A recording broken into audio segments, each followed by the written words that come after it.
So, we will be presenting Slavery in the Underground Railroad.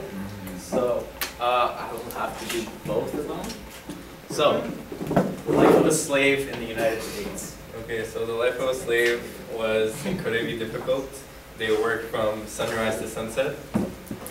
They even worked the small children and the elderly.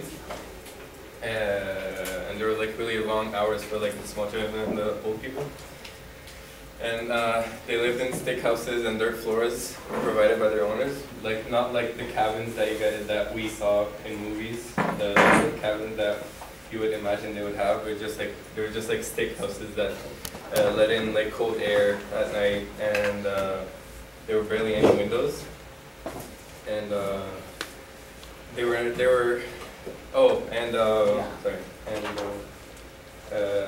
owners didn't give any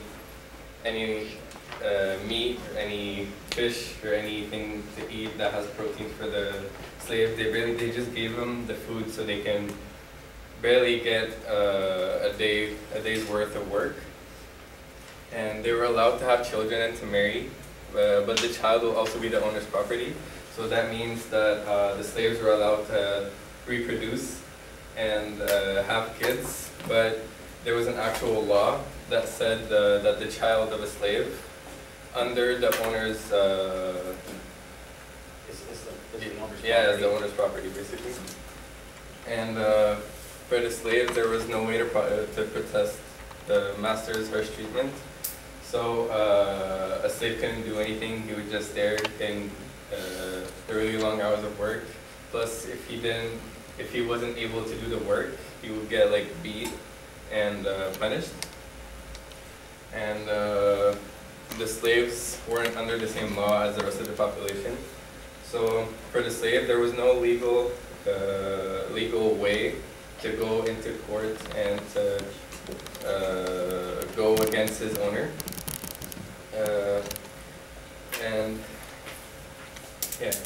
And by the 1800s, large number of slaves gave the severity of their life through religion.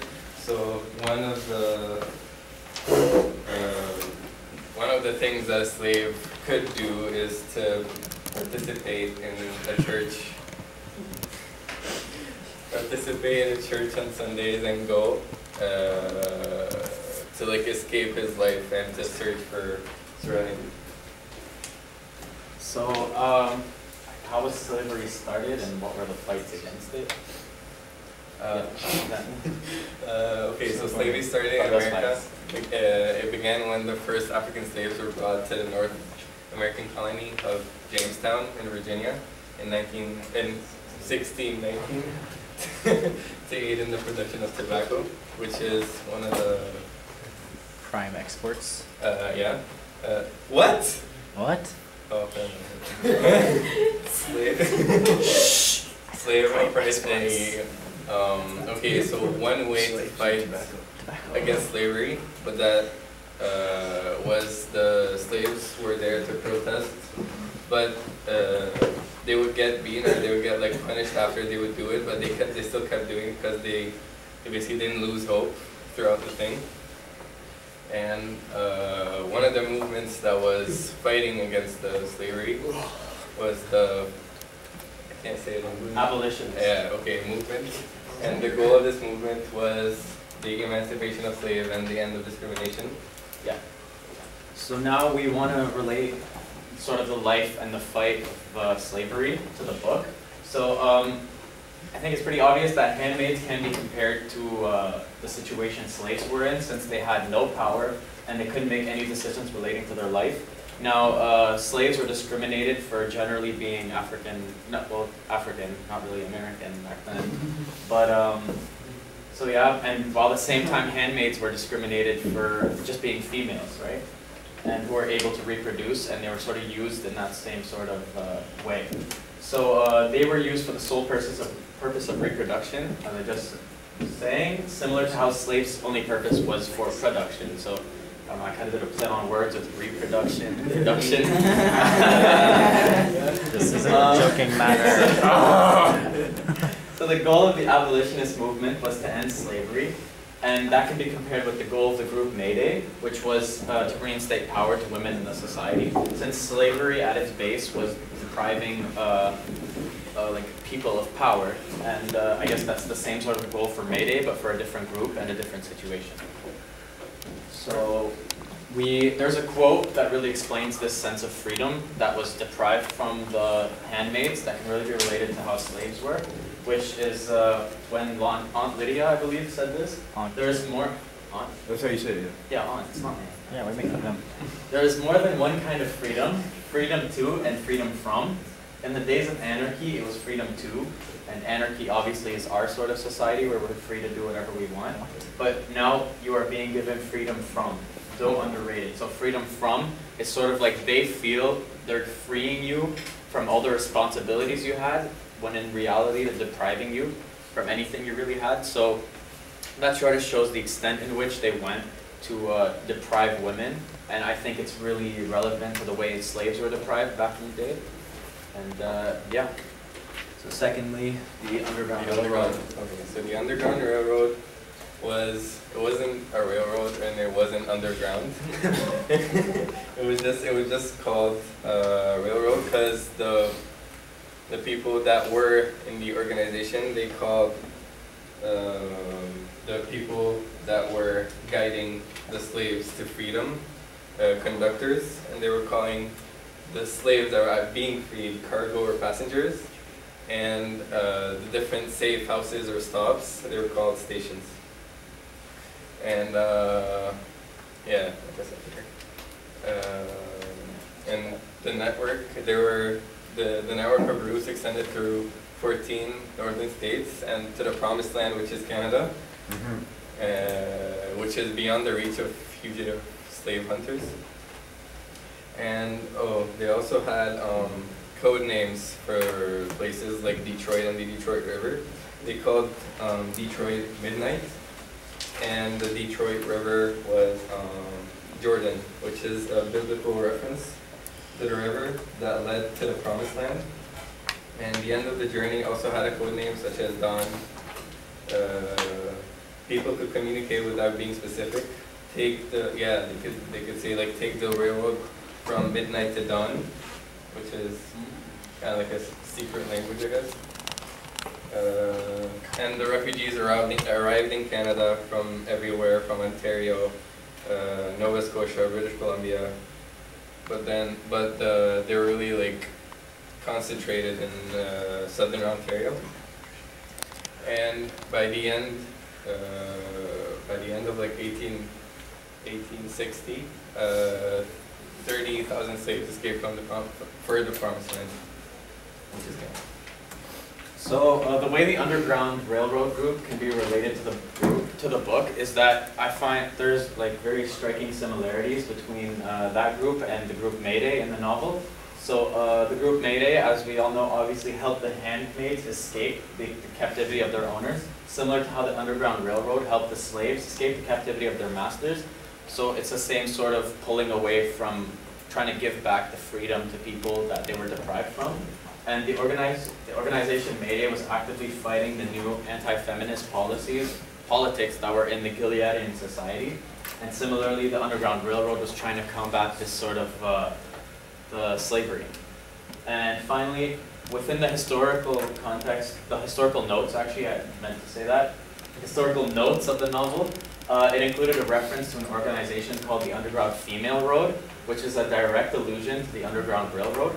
So I think it was interesting that they even realized the parallel between that sort of fight and the fight that happened in real life with the Underground Railroad. So there was a quote here to illustrate the Underground Female Road part, which is when it said, the way in which, so actually he is referring to Nick, the way in which Nick, was able to do this, which was free Alfred, marks him as a member of the shadowy Mayday Underground, which was not identical with the Underground Female Road, but had connections with it. So in here we can see that the Underground Female Road is actually alluded to, and is in fact something that was a real thing in the Gileadian society. Yeah. Finally we have... Okay, and one famous conductor for the Underground Railroad was Harriet Tubman. She became a conductor in the 1850s. She was born a slave in Maryland in the Eastern Shore. She fled slavery in 1849 and left her family and husband behind. That explains how harsh and how hard the decision she had to make. But after that, she returned to the South more than 19 times, even though she had like a bounty on her head, to lead her family and hundreds of other slaves to freedom with the Underground Railroad. And two things helped her do the thing. It was her pistol, which she stole, and her faith in God. And then a quote she said that I found online is, "I always told God, going to hold steady onto you, and I got to see me through." So this explains how slaves actually like believed in God and how she escaped her really hard life through Christianity. So I thought it would be interesting to compare the character of Nick to Harriet Tubman, which in Offred's personal life, Nick was a savior to her, helping her escape the horrible situation she was in. Now, although ambiguous about Offred's own outcome at the end of the book, because we're not sure if Nick was an eye or if he was actually helping her as part of the Mayday, the historical note, I also cite context again with that. The historical note in the book provides the reader with the information that she was in fact saved by Nick and made it to the Underground Female Road. And we know this because it says in the historical note that the logs they found of her were found, I believe, in Maine. Yeah, and that helps us know that she actually managed to escape and infiltrated the underground group trying to get to Canada, right? But after that, the rest of her life is unclear, so we're not really sure if she succeeded, but we do know that Nick did in fact help her. So Nick's contribution to saving a handmaid from her captivity can be compared to Harriet's contribution to freeing slaves. Now, although Harriet did save many slaves and made enormous contributions to stopping slavery, Nick helped Offred escape and was obviously against the Gilead Society, and he contributed to ending it. So although Harriet's achievements may have been much higher than Nick's, I still think there's a parallel to be made between them both, given that they were both trying to fight for the same kind of reason. So finally, there's a quote where about the historical note that really confirms that Nick was a good guy trying to help Offred out. So this is actually prior to the quote that I had selected before. More likely, it was Nick who, by the evidence of the very existence of the tapes, must have helped Offred to escape.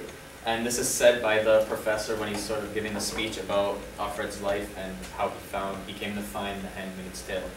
So he sort of gives us this confirmation that Nick was in fact a good guy. And yeah.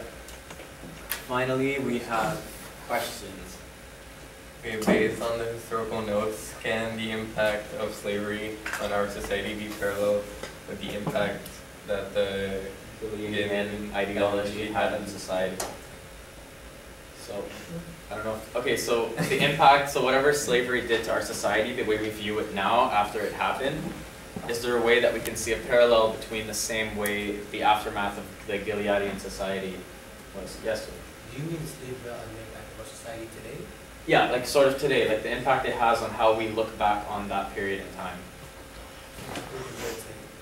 Well, if you read the historical note, that's sort of the most you can sort of get out of understanding what they brought out of it. So, yes. By the way that the professor was talking about it, it seemed like how we talk about slavery today, it's educational, but it's also morbid, they're kind of not making sure we're not forwarding this information. But the way he was talking about, he was chuckling about the whole situation, and then he was making jokes about Offred being, we're not sure of the sanity of this woman, etc. So not saying it wasn't respectful, but it was very lighthearted. Yeah, I agree with Taj. There was also another part in the book during that historical note when the professor said, he mentioned the Underground Female Road, and then he said it has come to have this nickname known as Underground Frail Road, which is sort of comparing female and frail, which is actually kind of disrespectful to what the handmaids had gone through. And I don't think we'd ever see anything like that happen when the topic of slavery is brought up. I think it's a very touchy subject, yeah, very sensitive subject for most people. So that's why I think So what does it say about the society that new society in the historical notes. I think Taj wants to answer. Yeah. It's like the one that inherited what Gilead left over is still in my like mostly patriarchal. Like it didn't necessarily fix it. It kind of just went back to what it was before, and it's still kind of a joke. Like it still happened. It seems kind of worse, like the way they compared female to frail. It seems like they're still doing the same sort of thing, but maybe minus the whole birth rate decline. They're still disrespecting or not taking in consideration females. I mean, we can't really know for a fact, but based on their Historical.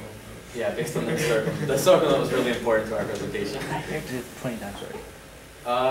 I guess we'll move on to question 2. Is the situation of a handmaid better than that of a slave, or is it the other way around? Jacob. I think the situation of the handmaid is worse. Why? Because even though the suffering may be a little bit more in the slave's case, it has, because his freedom can be bought.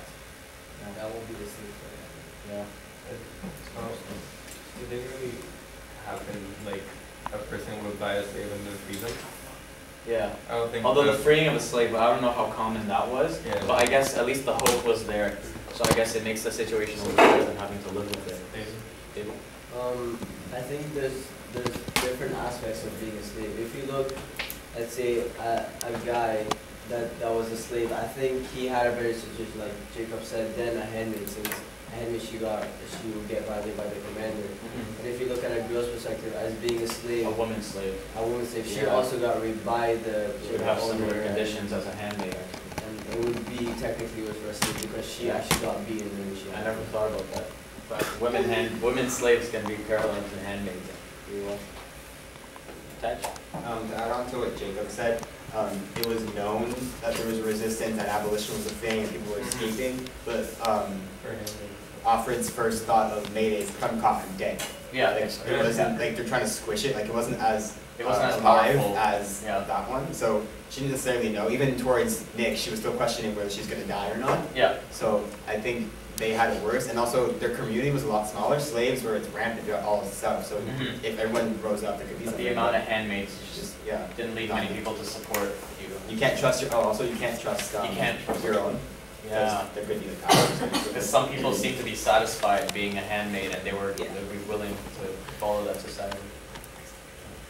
Anyone else? Or what? Like, coming back on David's point, I don't think we can really compare handmaid and male slaves because female slaves, they had more like, they had to do everything that like the handmaids, the Marnas, all the like those women had to do all together. Like in Gilead was separated Yeah. per group, like they were like to help like at home, help like food or like, everything. And the handmaids would just reproduce while the female slave would do like everything. So Yeah, like, I think sure. female slave had it worse, but men slave had it maybe A little bit a better bit better in because comparison. it had more dignity, I think, Yeah. than the handmaid. Yeah, what little dignity they had. I guess they had a little more. Like the only thing is, Jacob? But even female slaves could get married and have children. And They could. Where Female slaves? Yeah. Oh yeah, they can Yeah. have children, but the children's automatically the owner of Yeah. they could still live Yeah. not No, the owner, the children are part of the owner, not the, you said the children is the The owner. children is, owner. oh, okay. The children is owned by the So family. they can still, in a sense, like, love the children. Like, Yeah, but Yeah. there's a risk to that, as it happened a lot that the owner would separate the families. That would like sell the child or share the woman, and like So they if separate. you want to bring a child to that world, well, like you're not gonna see him again. Just that would do it. Yeah. Yeah, the pain of like losing. Having a child and then getting You gotta separated. remember, it's different in terms of, do you make a conscious decision in terms of having children? It's not like Oh, yeah, back then there was no birth like. control. Yeah, there was no and birth control. Family I like that. planning was at the top of our list of things to consider. So it just happened. Yeah. Okay. Johan? Okay, in my opinion, I don't think it's fair to say that one is better than the other one. Because we're talking about two different times here. So I really don't think it's fair to say, okay, maybe the slaves had it better, maybe the handmaids had it better. But we can clearly compare and contrast both of them to see that they were that they live in similar Conditions. maybe, Yeah. But I don't think it's fair to say who had it. Because we can't really put ourselves in that situation to really tell. Okay. Anna? I'd say the handmaids they were both really terrible conditions, but I'd say the handmaids is a little easier. Yeah. Since they both suffer the same things, except the handmaids don't suffer violence unless they don't. They don't get hit or they don't get confined. They get their own room. It's more comfortable. They give them a bed. They give them. I mean, I guess the fear of losing your life wasn't there every day you woke up. So I guess that could ease a little bit of pain. And you can kind of compare the handmaids more to prisoners than you can compare them to slaves. They're deprived of every basic freedom. Taj, do you have something to say? Or no? I mean, there wasn't hate crimes. Like, the handmaids are still protected. Yeah. Like, they're cherished, they're objectified, but they're at least like eye value. Slaves were just, you can kill them off by them. Yeah. They were treated really. So we're saying that in some ways the handmaid had it better, and in some ways the slavery had Had it worse. Okay.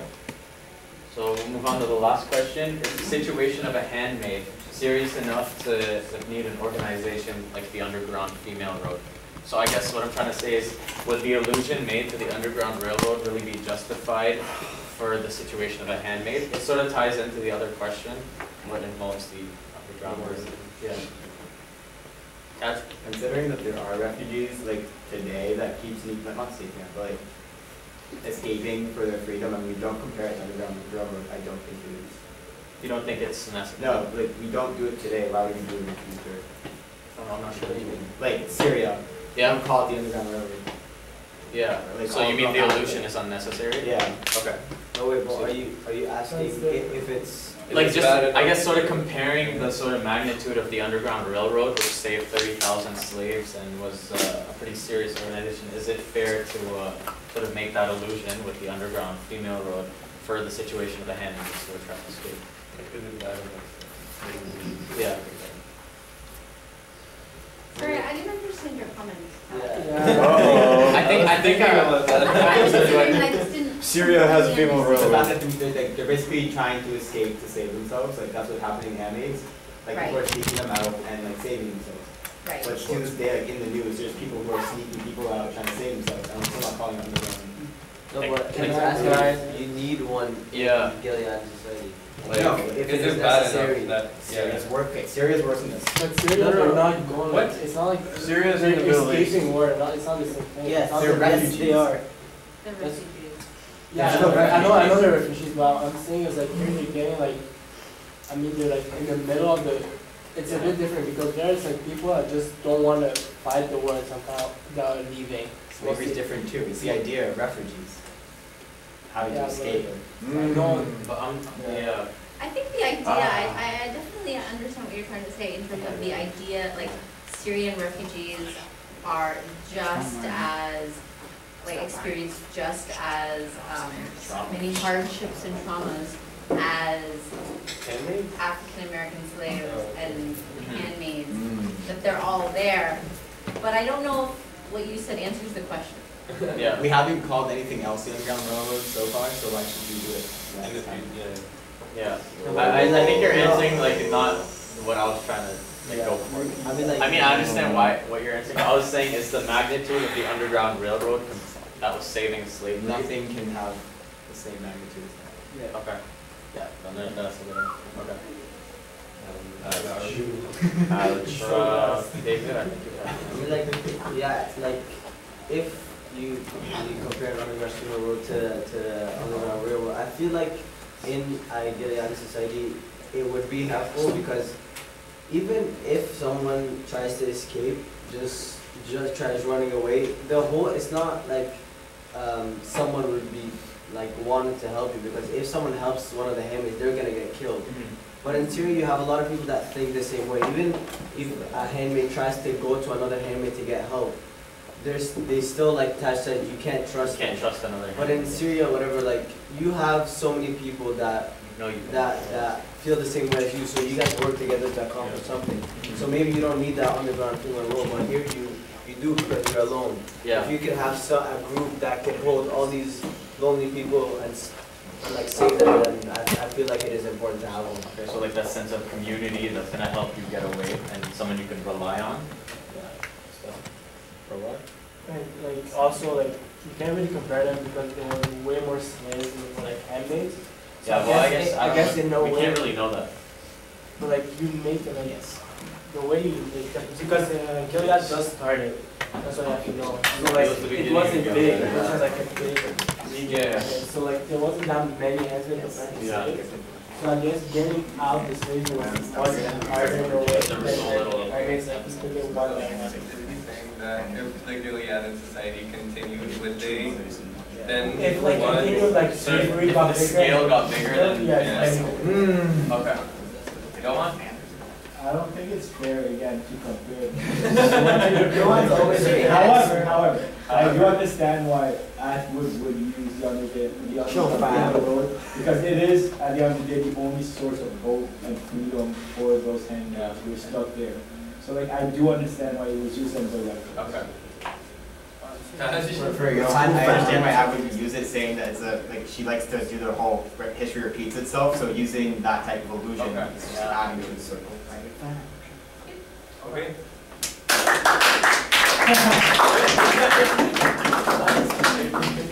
Wow, I mean, so See, when we beat out the bad ones, we're so smart. impressed by you all today. Like the language in which you guys presented I know. was very concise and That's very, all. It was very you know, calming.